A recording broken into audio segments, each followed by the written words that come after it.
Please remember to subscribe and share this video to help disabled animals with donated wheelchairs. Today I'd like to talk about loss of a pet. If you found this video because you've lost a pet, I share your sorrow. There are several good books out there on pet loss. Some go into a lot of detail, some are good, and some talk an awful lot and really have no useful information when all said and done. Grieving a pet is something that I've been interested in for quite a few years. Approximately 10 years ago, I started a Facebook group called National Pet Memorial Day. And that was primarily to help myself as it was to help other people that are going through the process. I'll put a link below for that. It's moderated so that there's control over spammers. So if you're not a spammer, you're not going to have any problem getting in. This talk is to share my observations of what hundreds of other people have shared with me, and of course my own. What is grieving? In short, it's deep sorrow. A more nuanced definition is, and I made a copy of it here, is grief is the conflicting feeling caused by the end or change in a familiar pattern or behavior. Let me repeat that. A more nuanced definition is grieving is the conflicting feeling caused by the end of or change in a familiar pattern or behavior. Grieving is normal for social animals.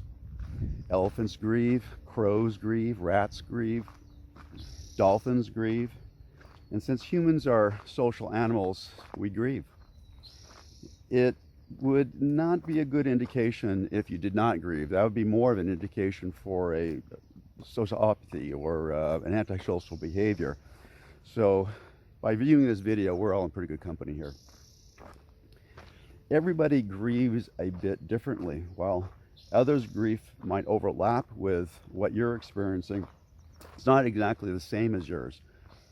Some animal lovers who have not yet had a need to grieve, or their pet died in a very tragic way, or after many years of loyal companionship in their sleep. So it may not be exactly what you're going on with you. Some pet parents, their pet has passed after a prolonged period of time of discomfort and expense, and there's a lot of change going to happen in their life, so they're going to feel somewhat different.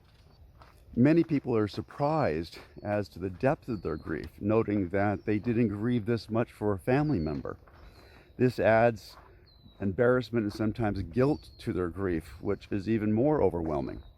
Humans have developed rituals to deal with what happens after a pet or a human has passed, but not so much for pets passing. Religions have given us great explanations of what happens after death, but not very good or at all for what happens with pets passing.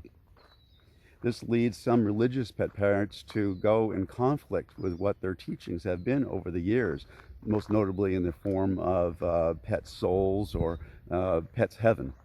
This leaves us in a bit of a limbo as to what to expect from our friends, our family, our co-workers, or even our employers. So we tend to grieve alone. The pattern of our life changes, some in obvious ways and not some so obvious, such as it's obvious that the experiences will be changing and not taking your pet for a walk any longer, or feeding, or watching after them for their messes and things like that. The not so obvious ways are such as the people that allow their smaller pets to sleep with them at night, subconsciously you're keeping a program running so you don't roll over on them or squish them or kick them or something like that. Oftentimes, if you have an ill pet, if they make a noise from several rooms over, you're aware of it, whereas your partner may have to repeat themselves a few times just to get your attention in the same room. So we have these programs running in our subconscious, and when they stop or their need is gone, we feel the difference. And until you acquire new programs, it's best to do something to fill the void. And that would be in the form of volunteering, going for a hike, uh, deep cleaning your house, uh, or being of service to others is what I have found has worked out best for me over the years. Otherwise, your brain is going to stutter with an endless loop of remembering the feelings of loss. And part of that endless repeating loop is thinking you're going to forget your pet. And so you keep on remembering the moments of loss just to cement it into your memory. You'll never forget your pet. If you talk to anyone about their childhood pet, they will have all kinds of glorious stories of their pet. Nobody forgets their pet. You're not going to forget your pet. You don't have to drill it in your head and your brain and go agonizing over this in the hopes that you're not going to remember what's going on. It's not going to happen. So you can kind of let that part go, and it will. Over time, as other things start filling up your days, you'll let that go by and by.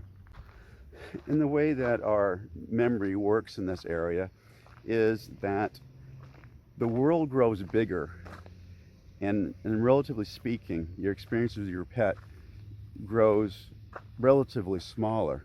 Not less important, just a little bit smaller. Some people will say that you should get another pet right away. I don't know what the right answer there is. I imagine just go with what you feel is right.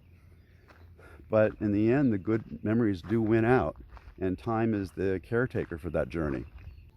Thank you for sharing your time with me here. I hope it was helpful. If you find it was helpful, please share with others. Thank you.